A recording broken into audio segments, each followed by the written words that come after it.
మెడ్సీ IVF ఉచిత సంతాన సాఫల్య చికిత్స శిబిరం ఏప్రిల్ 15 నుండి మే 15 వరకు.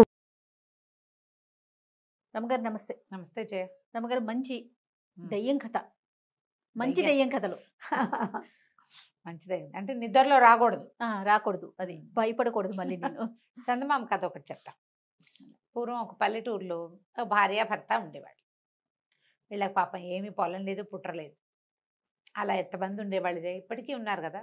అవునండి. ఏదో ఇల్లు వాకిలి లేకుండా ఏదో పెళ్లి చేసుకుంటారు, ఎట్లా కొట్లా ఎవరింట్లోనో ఉంటారు, ఏదో పని చేసుకుంటే ఉండేవాళ్ళు. ఇప్పటికీ ఎన్ని వేల లక్షల మంది ఉండుంటారో, అవును అవును. ఏమీ లేని వాళ్ళు. కాకపోతే ఆ ఊళ్ళో పొలం పుట్ర లేని వాళ్ళు వీళ్ళు ఒక్కళ్ళే. ఓ, అందరికీ ఎంతో కొంత కొడ్ర ఏదో ఒకటి 4 మొక్కలు వేసుకుని 2 కాయలు కోసుకునేందుకు అవకాశం ఉంది అందరికీ. వీళ్ళకి పాపం ఏం లేదు. వాళ్ళ తోటలో, వీళ్ళ దొడ్లో, వాళ్ళ పొలంలో, వీళ్ళ వాకిట్లో పనులు చేసుకుంటూ ఉండేవాళ్ళు. పొట్టపోసుకునేవాళ్ళు. తిండికి లోటేం లేదు, పని చేసుకుంటే తిండి. ఓకే. రెక్కాడితే కానీ డొక్కాడదు అనమాట. సరే, మన చేలో ఉంది, సంవత్సరం తిరిగేసరికి ఓ 10 బస్తాలు వస్తాయి, ఆ ఆశ లేదు పాపం. వీళ్ళకి ఏదైనా పొలం పుట్ర ఏర్పరచుకోవాలని కోరిక. సరే, ఏం చేస్తారు, అలాగే బాధపడుతూ ఉండేవాళ్ళు. ఓసారి ఒక పక్క పొలంలో, పక్క ఊళ్ళో ఉన్న పొలంలో మన నూర్పిళ్ళు అయితే సాయానికి రమ్మన్నారు. భార్య భర్త వెళ్ళారు. వెళ్ళాక ఏమైంది, వీళ్ళిద్దరు వెళ్ళేసరికి అలా ఇద్దరు కలిసి 4 మనుషులు పనిచేశారు. వాళ్ళు ఏం చేశారు, నూర్పిళ్లల్లో కళ్ళాలు నూర్చేటప్పుడు ఇట్లా ఇలా పైనుంచి ఏమంటారు, తూర్పారబట్టడం అంటారు.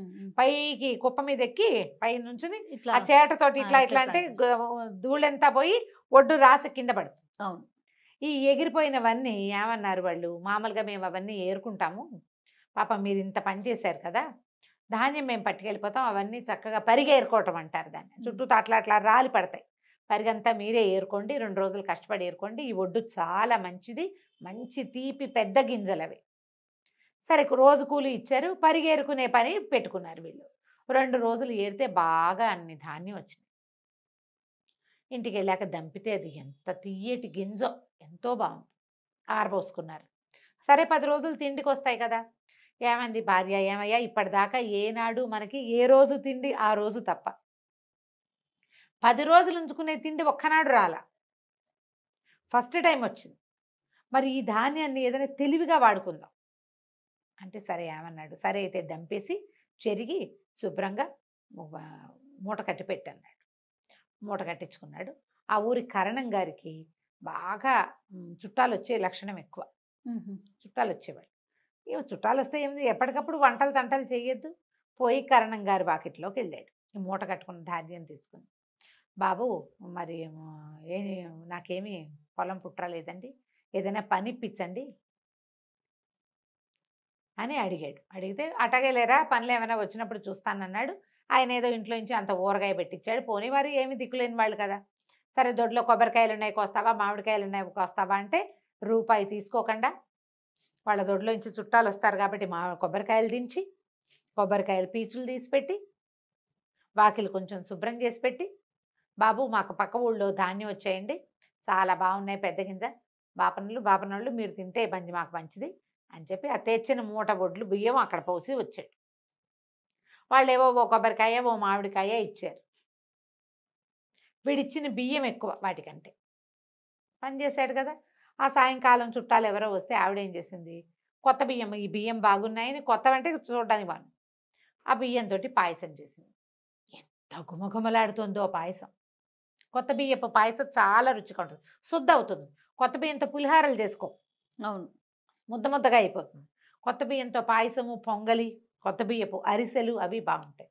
ఇంకా కాసిన బియ్యం ఉంటే నానబోసి మర్నాడు పొద్దున పిండి కొట్టి అరిసెలు చేయడానికి పెట్టుకున్నారు. అరిసెలు ఎంత వాసనో, అసలు గింజే మంచి గుమగుమలాడే గింజ. చాలా సంతోషించారు. వీడి వల్ల పెళ్లి సంబంధం కుదిరింది వాళ్ళకి. ఆ మర్నాడు వచ్చిన చుట్టాలు అరిసెలు తిని ఏదో మంచి పెళ్లి సంబంధం చెప్పారు. పిల్లకి పెళ్లి సెటిల్ అయిపోయింది. ఓహో, వాడెవడో వాడు తెచ్చిచ్చాడు. ఇది పక్క ఊళ్ళో బియ్యము, మనకంతట మన ఇంటికి ఎటా వస్తుంది ఆ వస్తువు. ఈ వస్తువు వచ్చిన వేళ వీడికి పిల్లకి పెళ్లి కుదిరింది కాబట్టి వాడికి ఏమైనా చెయ్యండి, వాడికి ఏమైనా చెయ్యండి అని భార్య శతపోరేసింది. సరే, పెళ్లి పనులకు సాయం వచ్చిన ఈ పాలేరు కుర్రాడికి ఈయన ఏమన్నాడంటే, కర్ణం గారు, ఏరా అబ్బి బోళ్ళంత కష్టపడుతున్నావు, మరి మన ఊరి చివర 4 ఎకరాల బంజరు భూమి ఉంది, ఏదైనా చేసుకో, ఆ చేలోకి ఎవ్వరు రారు, ఆ స్థలం అట్లా పోరం పోకు, అదట ఉండిపోయింది, ఎవరి పేరు లేదు, నువ్వు చేసుకో, గ్రామానికి ఇంతనివ్వు, బాగుంది. నువ్వే వాడుకో, నువ్వు సాగు చేసుకోమన్నారు. అనగానే విడిపోయి ఆ మొగుడు పెళ్ళాన్ని సంతోషించి ఓ రోజు బయట కూలికి వెళ్ళినా అదంతా రాయి రప్ప కొండ మెట్ట ఉంటే అంతా చదును చేసి సరి చేసుకున్నారు. సరి చేసుకున్నాక ఆరక కట్టుకోవాలి, మరి ఎవరి దగ్గర నాగలు తెచ్చి కట్టుకోవాలి కదా, నాగలు తెచ్చి కట్టారు. నాగలు కట్టేసరికల్లా 2 గాచాళ్ళు దున్నంగానే ఒక దయ్యం వచ్చి కూర్చుంది అక్కడ. మీరెవరు ఇక్కడికి వచ్చారు, ఎన్నాళ్ళ నుంచో ఇక్కడికి ఎవ్వరూ రారని ఇక్కడున్న కంప మిట్ట పట్టుకుని వేళ్లాడుతూ నేను ఇక్కడ హాయిగా ఉన్నాను ప్రశాంతంగా, 4 ఎకరాల భూమి, మీరు తెల్లవారేసరికి నిన్ను రోజుచ్చి పని చేస్తుంటే ఏదో చేస్తున్నారనుకున్నా, ఇప్పుడు వచ్చి దున్తే ఇంకేముంది, ఇక పంటలు మొదలు పెడతారు, జనాలు వచ్చేస్తారు, నాకు ఫ్రీడమ్ ఉండదు, నాకు నిద్ర ఉండదు, నన్ను డిస్టర్బ్ చేస్తారు, నువ్వు అరకు కట్టేసరికల్లా నాకు డిస్టర్బెన్స్ వచ్చేసింది, పోండి అనేసరికల్లా బతిమలాడారు మొగుడు పెళ్ళాం ఇద్దరు. మా అమ్మ బాబాబు మాకు అసలు ఏమీ లేదు, కరణం గారు పుణ్యాత్ముడు ఇది ఇచ్చాడు, మరి సాగు చేసుకోనివ్వు, నీకేం కావాలంటే అది వేస్తాం, ఏం కావాలో అడుగు, కోడిందేమన్నావా మేకందేమన్నావా అన్నారు. చిచ్చి కోళ్ళు మేకలు నేనేం చేసుకుంటాను, సరే పంట అంటున్నారు కదా అదే వెయ్యండి, ఏం పండినా పైదంతా నాకు అని చెప్పింది. సరే వీళ్ళు ఏం చేశారు ఆలోచించుకుని 4 ఎకరాలు దున్నారు, వేరుశనగ వేశారు. వేరుశనగ వేసి పంట చక్క పైరు బాగా రాగానే పైదంతా పసుపచ్చగా పండిపోతుంది కదా, రోజు వచ్చి చూసేది దెయ్యం. ముందంతా చెట్లు వచ్చాయి, తర్వాత ఇట్లా వికసించినట్టు కనపడుతుంది, అది పువ్వో కాయో దానికేం తెలుసు, ఆ పండిన వేరుశనగ ఏమవుతుంది, చక్క మొక్క వస్తుంది, కింద గింజలు ఊరాక పై మొక్క వాడిపోతుంది కదా, రంగు మారిపోతుంది. సరే మొత్తం అంతా కట్ చేసేసారు, ఇదిగో నీకు కావాల్సిందని ఒక కుప్ప పోసారు. అదంతా కుప్ప చూసింది, చూస్తే ఏం చేయాలో తెలియలే, అడిగింది, అది మొత్తం జవురుకుని పట్టుకుపోయింది. ఆ దయ్యం అటు వెళ్ళిపోగానే చీకటి మాటన వీళ్ళు ఏం చేశారు, పొలం అంతా తిరగదోడి కింద ఉన్న వేరుశనగకాయ అంతా ఇంటికి చేర్చుకున్నారు. ఓకే, అది ఫ్రెష్ పొలం, ఎన్నేళ్లుగానో సాగు లేకుండా ఉంది, వర్జిన్ ల్యాండ్స్ అంటుంటారు మన వాళ్ళు కదా, అసలు కొత్త భూమి, కొత్త మట్టి, చక్కగా వచ్చినాయి, ఒక్కో కాయలో 4-5 గింజలు చొప్పున వచ్చినాయి. రైట్, అక్కడి నుంచి మొత్తం తవ్వుకున్నారు, బాగానే ఉంది. మళ్ళీ 6 నెలలు గడిచేసరికి కొత్త పంట వేస్తారు కదా, వీళ్ళు మళ్ళీ దున్నబోయారు. దున్నబోతే ఈసారి వచ్చింది మళ్ళీ, ఏంటో తెలివితేటలు చూపిస్తున్నారు, ఈసారి కిందవన్నీ నావి అని చెప్పింది. బాగానే ఉంది. రెండోసారి ఏం చేశారు, మొక్కజొన్న వేశారు. మళ్ళీ వచ్చింది, చూస్తోంది, చెట్టేటా వచ్చింది, చూస్తుంటే పచ్చగా పైరు బాగా అందంగా, మొక్కజొన్న మొక్కలు ఎంత బాగుంటాయో, నిన్నో రకంగా ఉంటుంది, ఇవాళ రకంగా ఉంటుంది, రేపు ఇంకో రకంగా ఉంటుంది, దాని అందమే అందం. చూశారు, వచ్చింది, చూసింది, ప్రతిరోజు చూస్తోంది. సరే తర్వాత ఏమైంది, తలకాయలు విరిచి తీసుకున్నారు, మిగిలిందంతా నువ్వే పుచ్చుకో అని చెప్పారు. అవేమో పైకి ఇటా వస్తాయి బయటికి, మరి పైకి వచ్చినవన్నీ వీళ్ళకే కదా, కింద ఉన్నవి ఏమున్నాయి, మొక్కలు పీక్కుంటే ఏమొస్తుంది, మొక్కలన్నీ పీకి అక్కడ పెట్టారు, తీసుకో నువ్వని. సరే దయ్యం అదంతా ఏం చేసింది, కట్టుకుని తీసిపోయింది ఉసూరుమంటూ. 3వ పంట వేశారు, ఈసారి వచ్చింది మళ్ళీ దయ్యం, 3వసారి. తెలివితేటలు మీవే, ఈసారి పై తినాదే కింద తినాదే, మధ్యలో ఏమైనా ఉంటే మీరు తీసుకుంటారు. బాగా ఆలోచించి చెరుకేశారు ఈసారి. కింద వేళ్ళు ఉంటాయి, పైకి ఇట్లా రెమ్మ వస్తుంది, మధ్యలో చక్కగా చెరుకు ఊరుతుంది.